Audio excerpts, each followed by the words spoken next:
noches, vaqueros, vaqueras y colonos. Esto es Autocine, nuestro refugio cinematográfico de los martes por la noche, cuando el sol ya ha desaparecido y las historias empiezan a cobrar otra dimensión. Emitimos en la 105.3 de la FM, en Sardañola Radio, también en sardañola.info, en Twitch. Ya sabéis que nos podéis recuperar en diferido en YouTube e iVoox. Y por supuesto estamos al quite en redes sociales, Facebook, Instagram, X, Blue Sky. Seguidnos, que es gratis y nos ayuda a seguir cabalgando. Hoy os proponemos un duelo, pero no un duelo cualquiera. No hay pistolas aún desenfundadas, ni polvo levantándose en mitad de la calle principal. Hoy el enfrentamiento es más interesante. Dos formas de entender el western, dos maneras de mirar el mito americano. Por un lado, el canon, la construcción de una leyenda, la diligencia de John Ford, el western que ayudó a definir lo que entendemos por héroe, por frontera, por relato fundacional. Y por otro, la revisión, la duda, la grieta en ese mismo mito. Mitch Cato, de Kelly Reichardt, una de las voces más personales y rigurosas del cine independiente americano contemporáneo.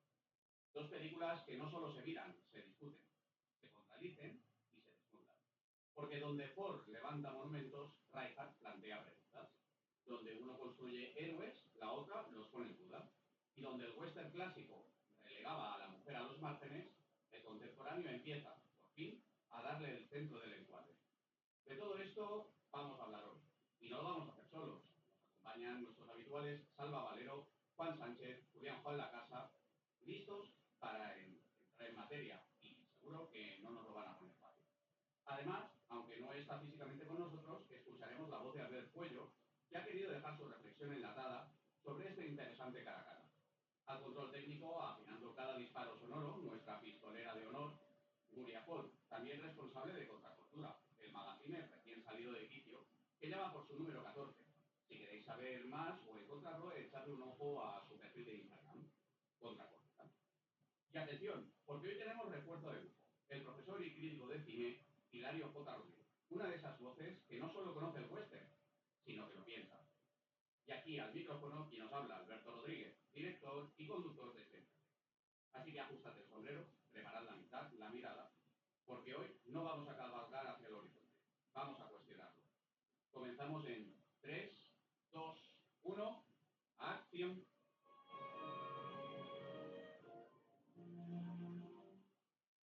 Muy buenas noches, compañeros de viaje por el horizonte. Juan. Buenas noches. Salva. Buenas noches. Julián y Hilario, que os tenemos al teléfono, muy buenas noches y bienvenidos. ¿Qué tal? Buenas noches.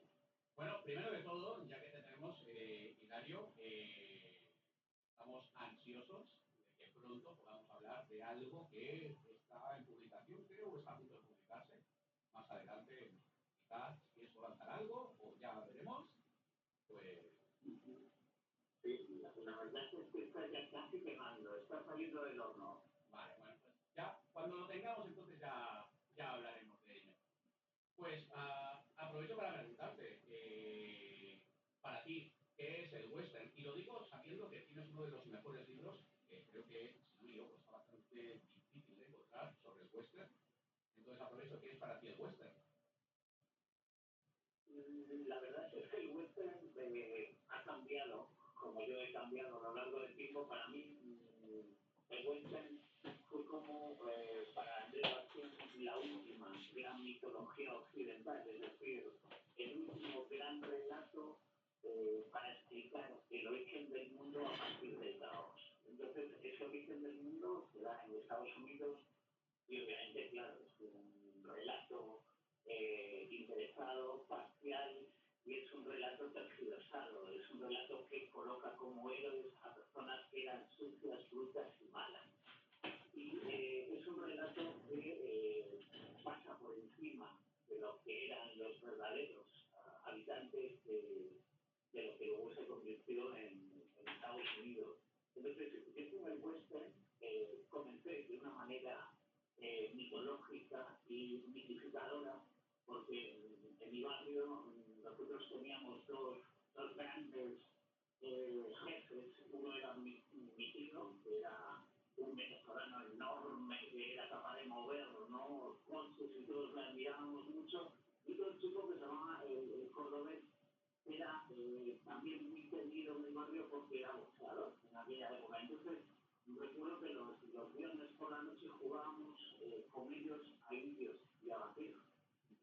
Spielberg quería ser un vaquero y seguir al cordobés, el resto de chicos, mi tío siempre se quedaba con las chicas, y a mí me gustaba ir con los chicos porque incluso cuando moríamos muy bien.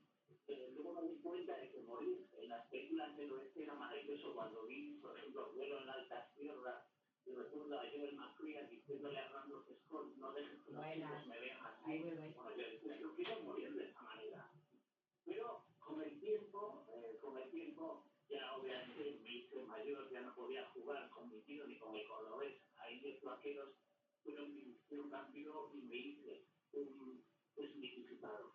Entonces, ahora mismo yo creo que el western es solo el relato del capitalismo para justificarse delante del resto de los pueblos, todos sus atropellos, porque la historia del western continúa, lo que pasa es que continúa con unos ropajes diferentes y ahora mismo de Oriente Medio.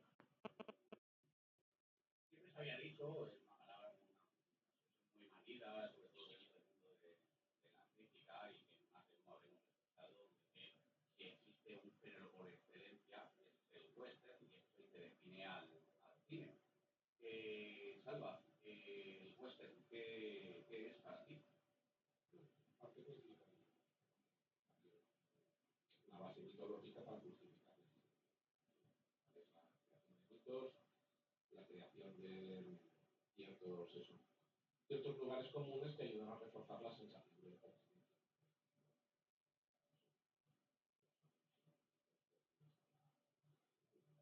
Para que el pueblo tenga un referente al palacio de eso que le sirva como apoyo a la hora de.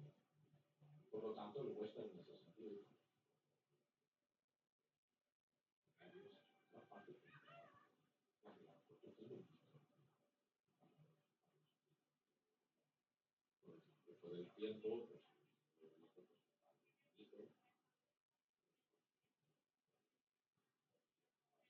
aspectos Y Julián Juan la Casa, ya que tenemos también al teléfono, aprovecho para preguntarte, que pocas veces arranca, por de los pocos que inicialmente arranca, así que aprovecho, antes de que digas, no, opino como el resto y ya está, y no te mojes mucho, ¿qué es para ti el western? Pues una manera de, o sea, un género en sí mismo que representa un poco de cómo es Estados Unidos, porque es un género casi local, igual que sería el cine de samuráis en el Japón, pero es una manera de cómo el cine ha mostrado una manera de ver la vida como ellos creían, porque el pueblo de Estados Unidos, o sea, la población se ha sido muy dado a mirarse los griegos y a creerse todo eso de que la Biblia es pueblo elegido. Y por eso al principio todo era eso así. Buenos buenísimos y malos malísimos, y ahora pues el actual ya no lo muestra así. Ahora ya muestra con grises y claros, y grises como todo el mundo. Pero ha sido muy importante, pero lo que pasa es que ¿verdad? Hoy en día hay cosas que ya no te las crees. Por ejemplo, el general Casper al principio lo presentaban como el bueno, y se ha visto que no. Era un auténtico, iba a decir como el cabra en aumentativo. Bueno, no entendéis. Pero es un género que ha influido mucho en el cine y que a muchos les ha encantado ver.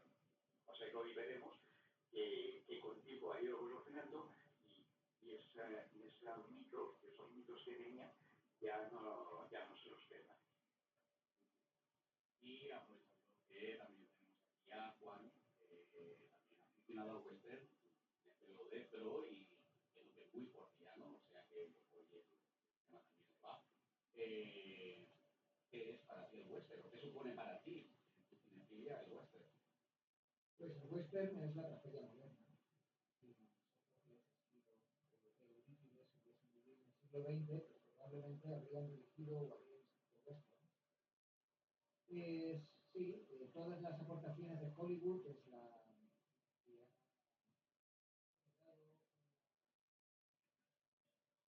una mitología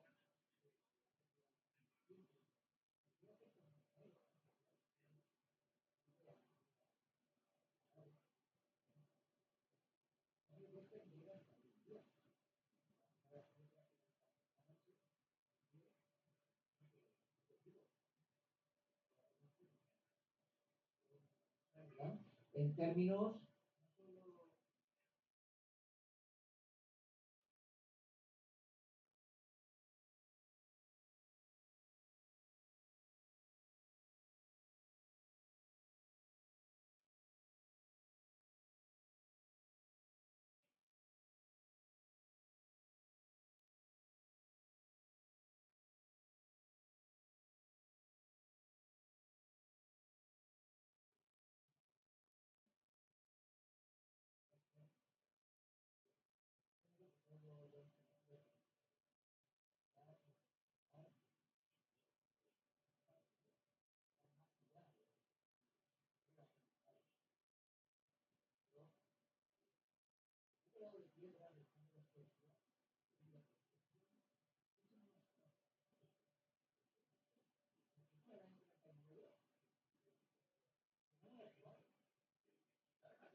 más canónica, que es la, comentábamos la de John Ford, la de licencia, y por otro lado, Mixcato, o como en algunos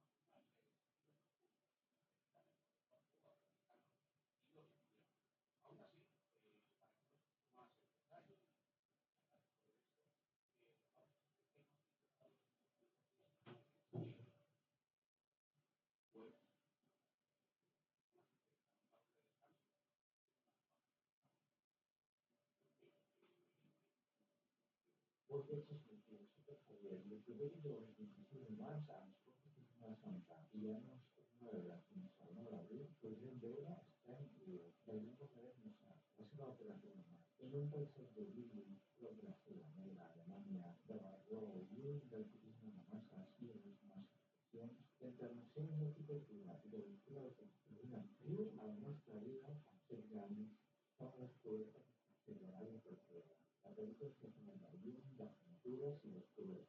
No me la veo. Las interpretaciones, dramas, psicología y el video.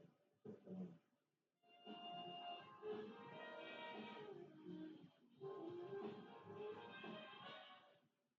pues una propuesta interesante para este jueves a las 8:30, así que ya sabéis, creo que si no me equivoco, algunos de nosotros igual nos esperamos el jueves a ver la. sí, porque pinta bien. Pues nada, entramos directamente, si os parece, al primer bloque de debate, que es, digamos, con la mujer y la comparsa o no al protagonista. Entonces, Hilario, me gustaría que nos explicaras un poquito, ¿no? Cómo tratan para ti sus respectivos protagonistas, cómo son tratadas las protagonistas femeninas, tanto por un lado Ford y por otro Reinhardt, y qué roles ocupan las mujeres en cada película y un poquito el peso dramático y narrativo de unas películas que a día de hoy podemos entender que al menos Kelly Reichardt está discutiendo directamente con la forma de ver el canon del western por parte de Ford. La verdad es que avanzar todo el universo todo es muy difícil y no hay que olvidar que una de las últimas películas de Ford, que es de mujeres, es una de las películas más feministas de la historia del cine. Y aunque tiene lugar en Mongolia, es una película que podríamos decir que es un western moderno. Y la verdad es que las mujeres en la industria son iguales. Por una parte está la prostituta y por otra está la dama del sur. Bueno, la dama del sur no, pero sí la dama con esa especie de página que tiene la gente del sur que parece que es de una clase superior y que sin embargo es una persona que os habéis fijado en la película esta última vez que la hayáis visto, que le parece mucho a la cuñada de Ethan en Centauros del Desierto, en el sentido en que ambas parecen dispuestas a traicionar a sus maridos. De hecho, muchos muchas de las mujeres puras que siempre por otra forma para contrastar con las supuestas prostitutas, siempre son personas que pueden ser cuestionables por las miradas que lanzan, por ejemplo, en la película La Diligencia, a ese jugador, ¿no? Del sur, que por ser una persona elegante parece un poquitín mejor que los demás, pero luego sabemos que ha matado a otros por la espalda, etc. Entonces, las dos mujeres que tenemos ahí, por una parte son una mujer fuerte y otra mujer que alardea, que desde luego a las primeras de cambio se hunde, y una mujer que está siendo expulsada de lo que va a acabar con el universo del western, que es la prostituta, que está siendo expulsada en la ciudad, porque la ciudad es el final del western, y una mujer que va a hacer un viaje entre Arizona y Nuevo México para unirse a su marido que está destacado en un fuerte. Entonces, estas dos mujeres contrastan muchísimo con las mujeres de Kelly Reichardt en un sentido, pues yo creo que tiene que ver un poco con la temporalidad. No hay que olvidar que la película de Kelly Reichardt tiene lugar en Oregón, posiblemente entre los años 1818 y 1848, que es cuando se crea el estado de Oregón, y la película de John Ford, sin embargo, es una película que debe estar ambientada más o menos hacia 1880 en Arizona y Nuevo México, porque ya ha pasado la guerra civil. Entonces, son dos visiones que tienen bastante poco que ver, dos paisajes también que reparten el western, porque el western no se puede unificar como si hubiera sido homogéneo el que tenía lugar en el norte de Estados Unidos, que es un poco más calvinista, como el que muestra Kelly Reichardt, y el que muestra John Ford, que es un poco más mestizo. Entonces, son mujeres diferentes, y obviamente Kelly Reichardt nos está diciendo que en el western hubo mujeres, pero eso no quiere decir, yo creo, que tienen eliminadas las mujeres que nos plantea Ford. Ford, claro, Ford está en los albores de la civilización, está en el momento en que el western va a acabar domado. Y Kelly Reichardt es todo lo contrario. Kelly Reichardt es una persona que cree que está haciendo un camino hacia la civilización y sin embargo está introduciendo progresivamente en un paisaje, en un terreno que cada vez se entiende menos. Y no solo se entiende menos, sino que está poblado de personas con las que no se puede comunicar. Y sin embargo, ahí es donde se activa la importancia de las mujeres, por esa incapacidad para entender en dónde se han metido todos los personajes, sobre todo el supuesto mix que tiene que guiar a esos colonos y sin embargo yo creo que está tan perdido como ellos. Pues entrando ya directamente en lo que sería cine comparado, entramos en el personaje, en la parte de la mujer. Y Dallas, de La Diligencia, Juan, tiene una agencia real o es solo un dispositivo emocional. Y por otro lado, Emily en Mixed Cutout, ¿es la protagonista o simplemente es un punto de vista? Bueno, pues en La Diligencia está claro que Dallas es la refugiada del mundo, pero que sin embargo conecta de pleno con Brenda Pitt. Entonces resulta que ambos son repudiados por la sociedad, porque ambos son conocidos. Y estos dos personajes rechazados por la sociedad, sin embargo, coinciden en el interior, en ese microcosmos de La Diligencia, y junto con el personaje de Thomas Mitchell, que también es un refugiado por alcohólico, en este caso, a pesar de ser un refugiado cirujano, pero al final se demuestra que los rechazados son justamente los más enteros desde el punto de vista moral. La sociedad puritana los rechaza, pero son los que tienen una moral más sólida, en comparación con otros personajes que figuran por ahí. Antes mencionaba a Hilario Hadfield, que es el fundador, ¿no? El Gambler, interpretado por John Carradine.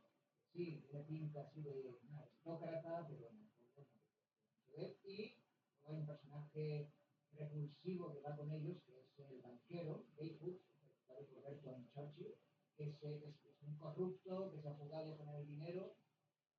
Entonces, el contraste que se da, ¿no?, entre los personajes que públicamente se ven más respetables porque lo parecen, como jugadores, o porque socialmente están mejor ciudades, como blanqueros, se demuestra que son moralmente rechazables, ¿no? Y en cambio, los que son rechazados por la moral puritana, como son la prostituta, pues estos son los que en realidad son más sólidos. Antes decía yo que de piedra uno de los diálogos, pero qué duro. Al final, ¿no? Bueno, no sé si es hacia el final, pero hay uno que dice América para los americanos. Me suena a mí muy a eslogan actual. Muy Pero es mala, que ¿no? luego dice el mismo personaje, el presidente de los Estados Unidos debería ser un hombre de negocios. Pues me parece que en el 2026 suena muy actual esta proclama. Yo creo que tendríamos que cambiar los países. Esto sabe, en vez de decir ya no quiero los hijos, ya no quiero son por.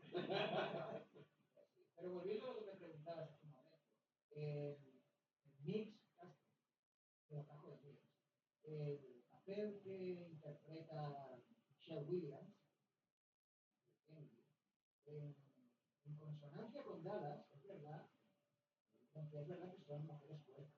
Lo que pasa es que Emily es una mujer fuerte en todos los sentidos, porque la podemos disparar. La diferencia al que dispara es John Wayne, que es una presentación mítica cuando podemos poder ver la cámara se acerca hacia él en una especie de zoom, no existía hasta el 39, pero la cámara se lanza hacia él, su rostro queda desfigurado, ¿no? En unos instantes, y luego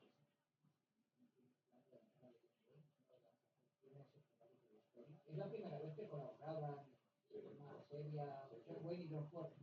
Entonces, como decía, pues Emily es una mujer fuerte. Es verdad que sí, quien el grupo es Smith. Es Emily, ¿no? Es una mujer fuerte. En ese aspecto, tiene un protagonismo que en el western clásico no tiene.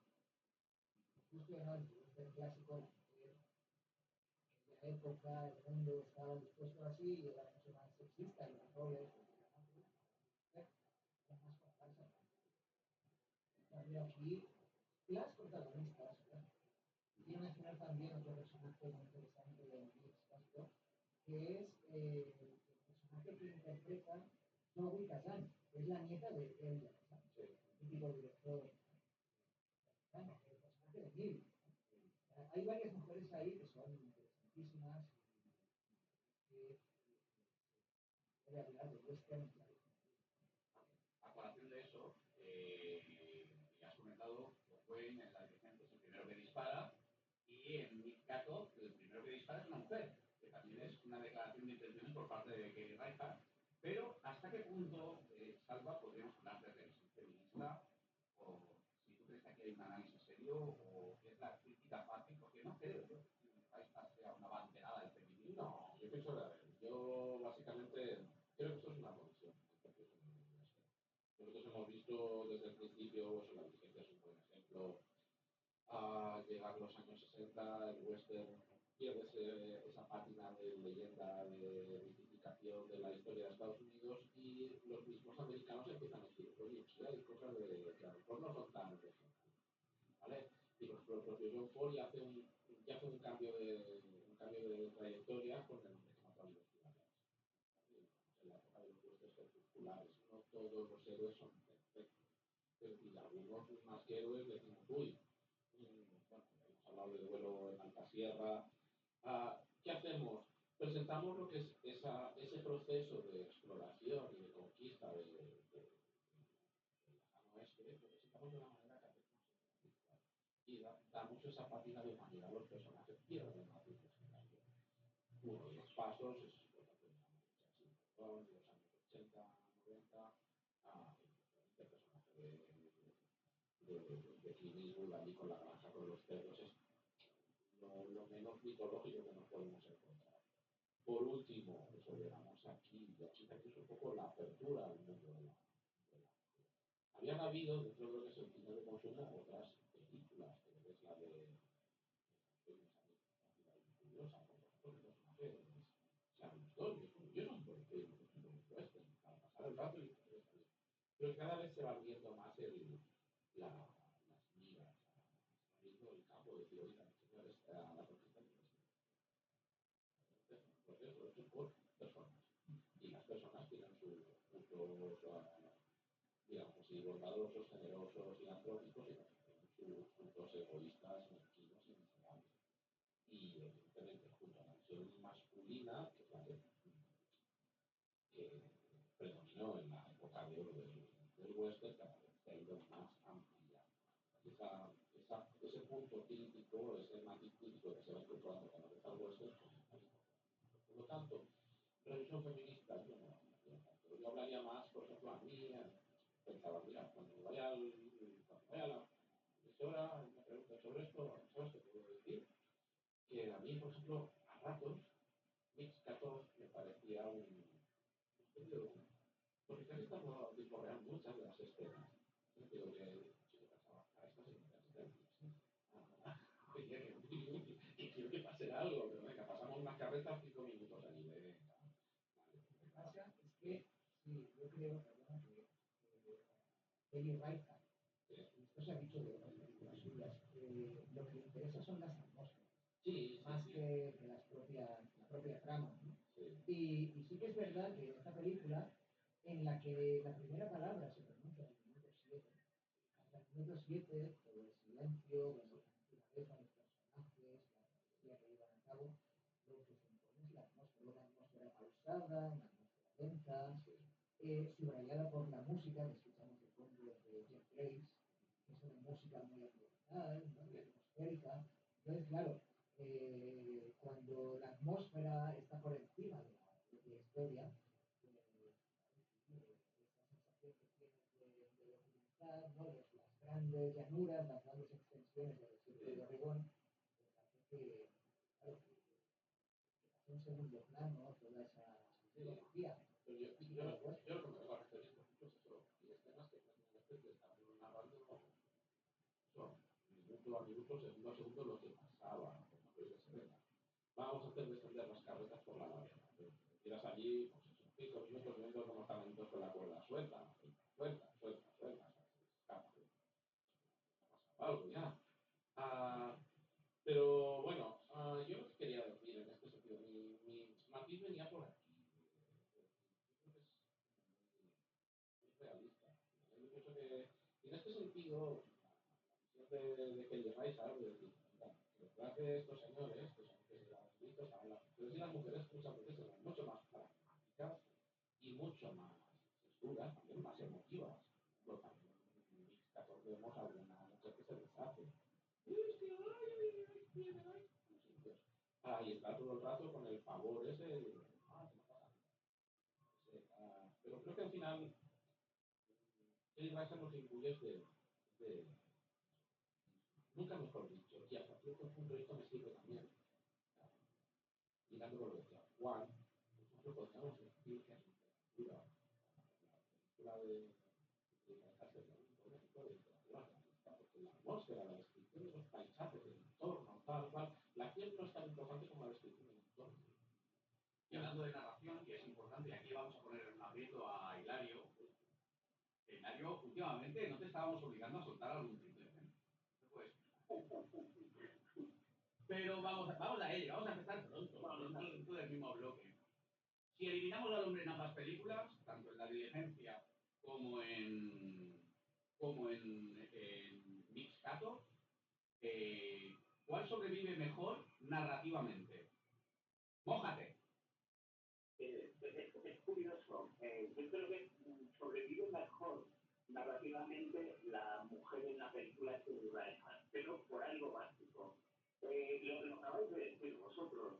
Yo creo que la película de Reichardt se podría entender o bien como la película de western que habría rodado Andrei Tarkovsky en Estados Unidos, si alguna vez hubiera hecho una película de Estados Unidos y hubiese hecho un western, pero es que además, si os fijáis, en Mix 14, los únicos personajes que no hacen alusión, por ejemplo, a la Biblia, que no están todo el rato estableciendo relatos sobre el pasado, sobre las personas a las que conocieron, los enemigos con los que se enfrentaron, etcétera, y que solo se fijan en lo que hay que enfrentarse, que es con el paisaje, son las mujeres.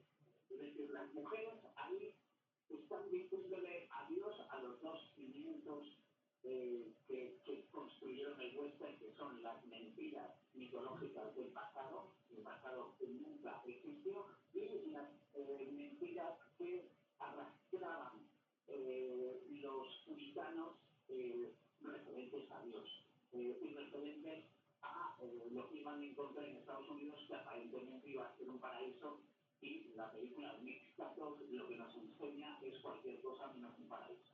Eso sí, hay al final de la película un plano que relaciona al personaje de Michelle Williams y al indio que me parece muy misterioso y que creo que ahí Kelly Reichardt está indicándonos algo, pero no alcanza a saber qué es. Yo creo que luego me quedo narrativamente con esos personajes, porque el problema de Dana en la diligencia y el problema de todos los personajes es que la diligencia es una película coral en la que ningún personaje puede vivir por sí solo, porque todos dependen unos de otros porque están creando un microcosmos. Sin embargo, en la película de Kelly Reichardt no hace falta ese microcosmos. Yo si me permites, yo creo que también Kelly Reichardt al final deja un poco clara su postura. Es decir, hacia el final de la película vemos... Han pasado 16 años. Han pasado 16 años ya, no me digáis ahora. Pero hacia el final de la película vemos que hay un hombre que cae gravemente enfermo. Y su mujer embarazada es la que decide tirar hacia adelante. O sea, la mujer es fuerte y a pesar de las cargas que tiene, yo creo que al final esta es la tesis de Reichardt. O sea, al final las mujeres son las que llevan los pantalones. Por lo tanto, es una mujer empoderada, por lo tanto, es una visión feminista del western. Está dando la razón. Entonces, feminista, no, digamos realista. A ver. No, lo que sí que es verdad es que el western de Kelly Reichardt es un western de Sí. Y estoy retomando una cosa que decía Salva hace un momento. Es verdad, ese realismo que mencionabas no es como los personajes van muy desalentados, van sucios. En cambio, en el western clásico, en la licencia, por más que estén atravesando Monument Valley, ¿no? Y estén ahí en mitad de las planurias, pero son siempre apolíneos.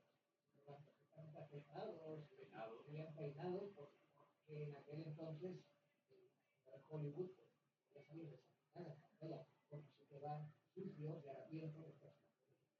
¿Cuál te dices esto? Si la mujer cambia, ¿también cambia el héroe? Pues en cierta manera sí, porque en el western de Kelly Reichardt no hay mucho de hecho, el personaje que le da título a la película, no se puede decir que sea un galán, ni mucho menos. Más bien se le dice un galán, es un personaje que genera hasta cierto punto rechazo, no solo por su apariencia física, sino por cómo se expresa. Pues sí, claro. Ya no tenemos el héroe típico del western, sino que es verdad que es otra visión del rol masculino. Julián, tenemos aquí, aparte de también, para que también intervengas en algún momento, siempre sobre todo para una de las subsecciones que nos interesan, las subsecciones dedicadas un poquito a los recursos y técnicas cinematográficas. Y creo que hoy nos vas a hablar un poquito de algo que se escucha, se ve mucho, pero vas a entrar un poquito en profundidad, directo y conciso, como suele ser tu subsección, sobre qué es el raccord, el falso raccord y el salto del eje, si no me equivoco. Sí, pues mira, a ver, el raccord es una cosa muy importante en la narración, porque es la continuidad visual entre dos planos consecutivos. Además, recordemos que muchos no se ruedan en el mismo momento ni el mismo día, puede pasar 2 semanas, por ejemplo, y eso lo he visto mucho en algunos rodajes.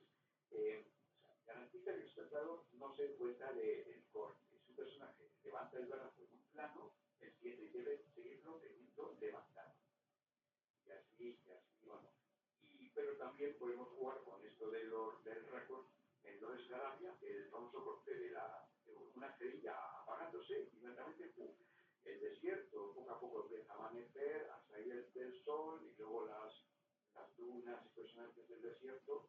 Eso sería una manera también de hacer récord, pero sobre todo tiene que ser todo coherente y cuidado. O en la escena del hospital del padrino, hay muchos momentos en que la cámara parece que los actores no van a coincidir en lo que vemos en un plano y lo que vemos en el siguiente.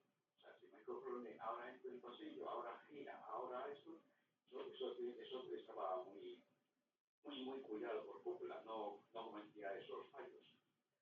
Porque ahora luego hablaré de errores de Hackor y ha habido, pero vamos antes al falso récord de estructura intencionada o accidental de esa constructora. Cuando es accidental es un error de producción, como pasó en Casablanca, en aquello bueno, la escena de la estación de París, lo visto a Cántaro, Sam y Rick empapados hasta arriba, y de repente el siguiente plano entra en tren secos, completamente. O en series, lo mejor, lo Verano Azul, que me divertía que en cada capítulo varias veces oías el ruido de las olas del mar a punto de llegar a la orilla y cambio de plano y ya no se oye ese ruido del mar. O sea que eso no lo cuyo, una cosa sería una vez, que este capítulo es lo mismo y varias veces ya parecía un poco extraño. Y luego está eso del salto del eje, que es cruce de línea, venga, tiene que girar la cámara 180 grados. Si tú una imagen entre los personajes que hablan, la cámara siempre debe mantenerse siempre en un lado de esa línea. Si la cruza, esto ya se invierte.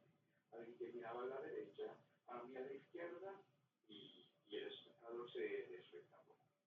Eso también es una manera de dar, bueno, la categoría a una película. Pero eso sí, el récord siempre tiene que cuidarse mucho. Yo creo que algún rodaje me decían, ahora tienes que ponerte un poco más adelante. Y te van a ver, ¿me pongo aquí donde estoy yo o ahí en la esquina?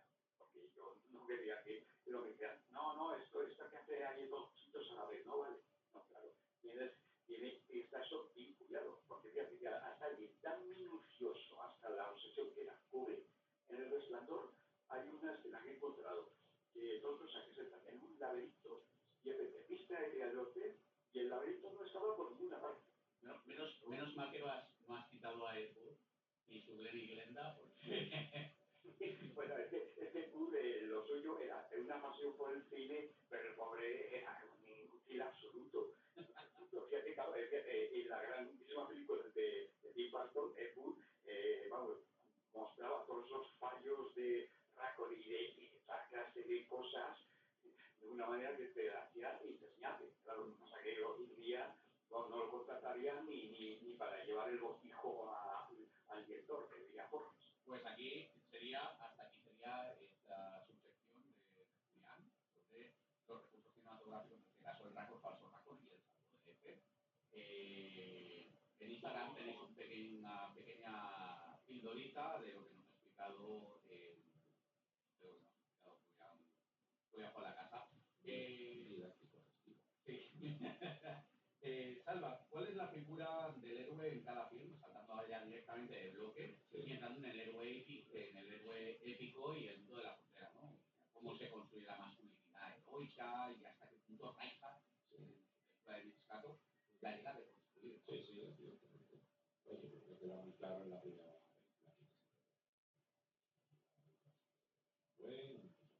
Situado de la ley, colabora con la diligencia y ya porque antes tiene una de las entradas más espectaculares del personaje de la historia del cine, con ese falso zoom, que por cierto, preparando el programa, leí por algún lado que fue el último plano que rodaron, porque tenía que mostrar a un personaje cansado y realmente lo que hacen es ponértelo a que estuviera hecho por los güeyes después de todo el rodaje y rodar creo que hay que marca las normas de lo que sucede, regula y un poco es el libre de comillas de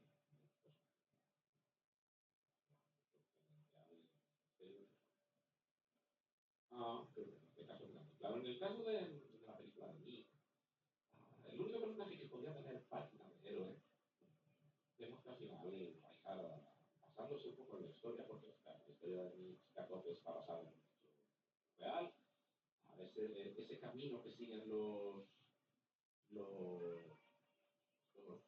exploradores, por decirlo de alguna manera, los pioneros del oeste. Actualmente creo que hay el estado de Oregón tiene un sendero con ese nombre que tiene más o menos la ruta de estos y este personaje real, aparte de que también tenía una vertiente de un explorador, pasa lo que sucede en la película, llega al lago, el lago aquel de las aguas alcalinas famoso, llega y allí se pierde, porque la otra vez que había pasado por allí el lago estaba mucho más lleno, era una época de sequía, entonces pierde la referencia. Con lo cual los personajes se pierden. El único que tiene ese punto, el guía, cada vez está más y más y más desorientado, con lo cual, ¿qué pasa con el resto de gente? Digamos, con los secretarios y dentro de esos héroes, las mujeres son las que la buscan y las que se guardan en su momento, porque por supuesto que con el indio está dispuesto a acabar con él. Es Michelle Williams la que le cañona y dice, quieto, seguramente quieto parado que aquí. ¿Sí? Yo creo que en ese punto queda muy claro ese personaje, pero al final, heroína, película, Reinhardt no lo dice literalmente, pero hacia el final de la película nosotros descubrimos que las verdaderas heroínas o las finales por ser heroínas son las tienen el sentido común para actuar en una especie de cosas. Aprovechando Hilario, es bastante, o entiendo que eres fortiano, creo pensar que es bastante fortiano. Pues, muchas veces hemos leído en muchos sitios el concepto del manifest destiny, cómo de alguna forma pues por lo mitifica visualmente. ¿Nos puedes explicar un poquito qué es esto?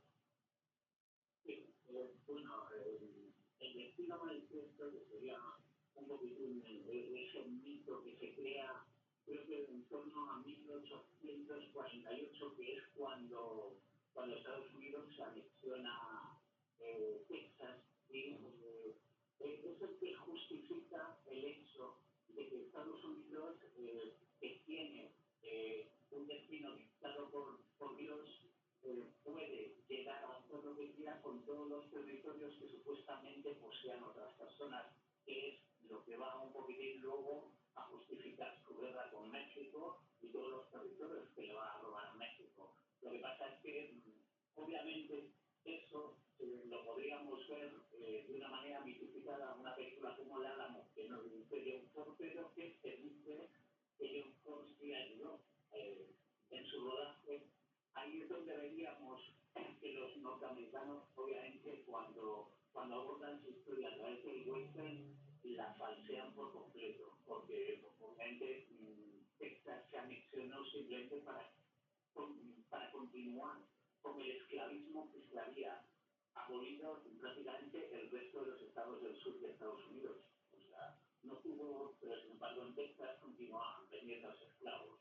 Pero esto, claro, esto no lo verías nunca en una película como El Álamo. Y la verdad es que John Ford, yo creo que se introduce muchas veces personajes negros en sus películas. De hecho, algunos de los protagonistas de algunas de sus películas, como Woody Stewart en El Sargento Negro, son personas de color. Cosas que a lo mejor en westerns de otros directores, por ejemplo, en los westerns de Anthony Mann, no verías a un negro ni por casualidad. La cosa que es muy, muy extraña. Y John Ford lo utiliza, bueno, hasta lo utiliza en El hombre que mató a Liberty Balance. Lo que nos quiere llegar a decir es que la sociedad norteamericana tiene que ser mestiza. De hecho, a John Ford le gusta algo que yo llamo travestismo de western, que es coger a un personaje al que los indios raptan y lo medio transforman como al personaje de Natalie Wood en Centauros del Desierto o al del niño en Dos cabalgan juntos, y luego esos personajes tienen que hacer un regreso a casa.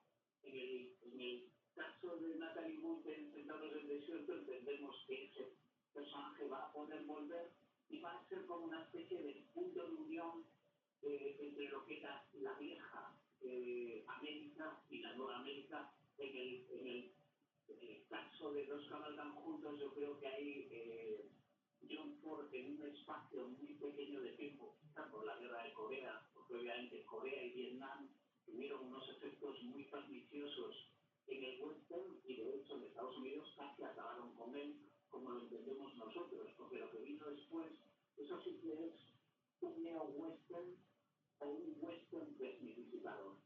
Porque obviamente cuando Estados Unidos muestra ante el mundo qué es lo que lo distinga en su trato con otras gentes, rápidamente lo que está desvelando es su capacidad genocida. Si el héroe ya no domina, Juan, tampoco domina el paisaje. Bueno, es importante.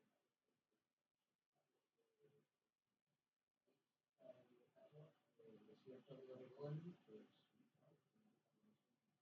realmente en una pantalla, ¿no? Hay que recordar que en esta película el impacto es de la propia Raima. Por lo tanto, pues,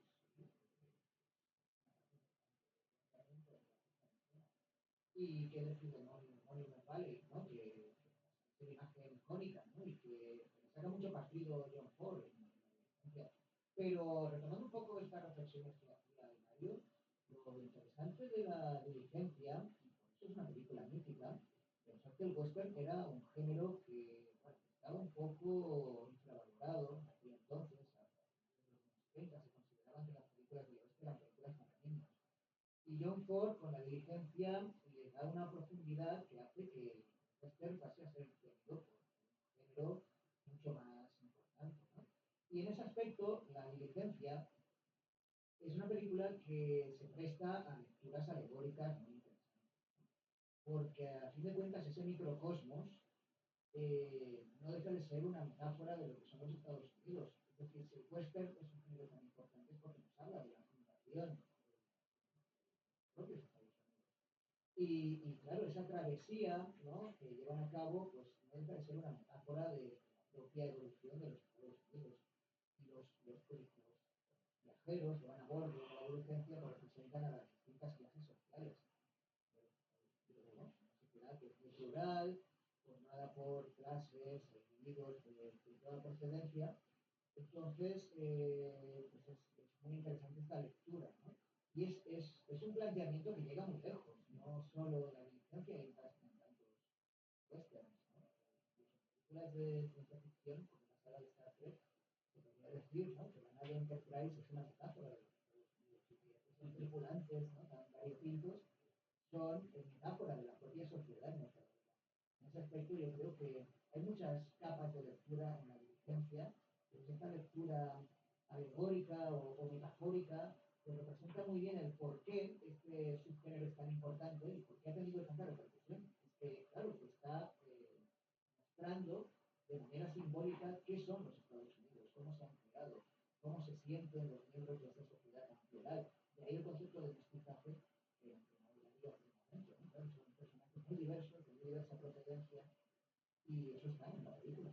Y ubicándonos en el caso de Mix Cato, Salva, ¿crees que desde el punto de vista de la crisis climática y la relación contemporánea con el territorio, antes nos hablabas de alguna escena en el desierto y tal, ¿cómo podríamos leer Mix Cato? Bueno, no lo sé, a ver, yo pienso que también, tanto uno, respecto al territorio, bueno, es que tampoco pueden atacarlo mucho, porque si no, el territorio los come a ellos. Sabemos los grandes problemas, tanto en el caso real como en la película, pero no falta de agua. Se tiran millas y millas sin encontrar agua y eso va minando un poco la moral del grupo. No creo yo que sea tanto, porque eso, al final no construyen, no, la única huella que dejan ellos al final es aquella carreta que se queda desconectada después de haber caído fuego. Es dentro de una.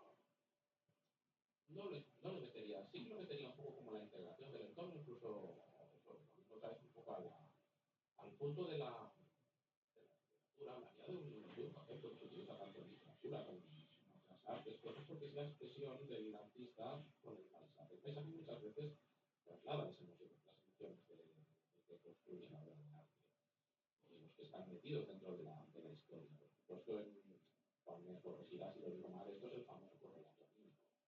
Es decir, el paisaje muestra un poco las sensaciones que tienen ellos, conforme van haciéndose, están más y más desesperados. Creo que el desierto es más agreste, y es un poco de la nave, se marcha por el viento, etc. Ah, es la única cosa que le veo. Y ese punto del final, por ejemplo, el árbol, ese símbolo alucinante, que es decir, es la esperanza de que haya. Y bueno, no lo sé. Yo ahora, mira, decía Hilario, a ver qué le parece. A mí me voy a tirar un triple. Venga. Ah, decía, yo no entiendo un poco esa última mirada, ¿no? Y no lo sé, me ha venido a mí un poco, sabemos que de vez en cuando hay referencias a la Biblia, tal, y me ha sonado un poco, ahora me ha venido a la cabeza aquello de que es más fácil que entre, ¿no? Aquello, fuera, entre un camello por el ojo de una aguja que un rico que entre en el país. Y un poco si nos damos cuenta la mirada de Michelle Williams al inicio, es en medio de unas ramas que hacen un poco como de la cabeza de una aguja, ¿no? Por donde nebramos. Y digo, mira, a lo mejor es eso, a lo mejor entra antes el indio en el reino de los cielos que el otro que se suponía que les iba a llevar por el camino guiado. ¿Te ha gustado, Hilario? Si no hay un héroe claro, Hilario, y el paisaje tampoco obedece, ¿dónde está el mal? ¿En qué lugar quedan los villanos? ¿Hay villanos claros tanto en la diligencia como en Mixcato? Bueno, yo creo que en la inocencia, obviamente, es el vampiro. El vampiro es la imagen de la corrupción total, aunque eso sí, si analizásemos la inocencia, veríamos que el gran tema que rige la sociedad americana es la posesión de armas y la venganza, que es algo que les encanta, y lo ejemplifica el estilo de la película. O sea, vaya angelito. Y luego, en Texcato, vemos, por ejemplo, este colono del que hablabais que cae extenuado, solo cae extenuado porque él cree míticamente que haciendo abstinencia de beber agua, primero permitirá que los demás puedan seguir bebiendo sin darse cuenta de que él, no bebiendo, va a ponerle en un serio riesgo. Y al final a mí me da la sensación de que en muchos casos lo que es un cambio de perspectiva en la mirada que Estados Unidos debía de tener sobre sí misma. Y esa especie como de planos encadenados de la mirada de Kelly Reichardt y de las ramas del árbol confundiéndose con el indio. Ya te veo. Te lo veo, a ver. Nos está diciendo que por primera vez un norteamericano. ¿Alguna primero concreto? Algo que lo va a conducir a algún lugar. Y no va a ser como antes en los relatos míticos, como aquel del cielo amarillo, donde unos forajidos que acaban de robar un barco se enfrentan a un desierto y dicen aquella frase histórica de un desierto es un espacio y un espacio se cruza. Pero claro, la película que Reinhardt nos dice, sí, pero cuidadito con los desiertos. Sí, sí, porque es una cosa muy rápida y yo creo que también, por ejemplo, Faisal al final lo que acaba haciendo es eso, que podía haber un héroe, al final acaba la película con el rabo entre las piernas y las orejas, ¿no? Yo estoy a lo que usted decía. Pues ahora tenemos que dar un huequecito a nuestros patrocinadores, así que antes de volver, estos dos anuncios.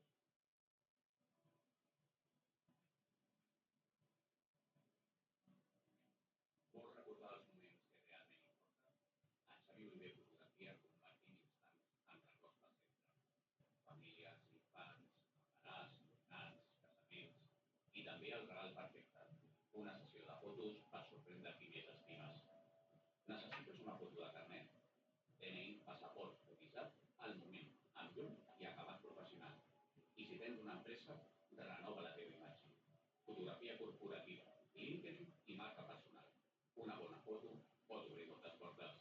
Ens trobaràs al carrer Sant Antoni 13, a Cerdanyola. Descobreix més a xavioliver.com i a Instagram @xavioliver.